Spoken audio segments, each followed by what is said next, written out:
যে ব্যক্তি আত্মীয়তার সম্পর্ককে ছিন্ন করে দেয় সে কঠিন কালেও আল্লাহর জান্নাতে ঢুকবে না। আপনি কি এটারে সহজ হাদিস মনে করছেন? এটা সহজ কথা?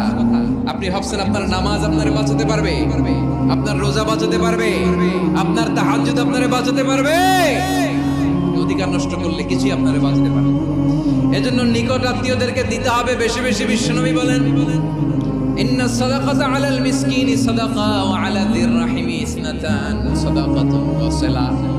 মিসকিনরে দান করলে শুধু দানের সওয়াব হয়, নিকট আত্মীয়কে দান করলে দুইটার সওয়াব হয়, সাদাকার সওয়াব হয়, আবার আত্মীয়তার বন্ধন অটুট রাখার সওয়াব হয়ে যায়।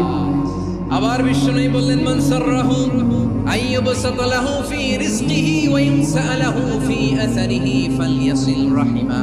যে ব্যক্তি তার রিজিকের প্রশস্ততা চায় আর হায়াতে বরকত চায় সে যেন তার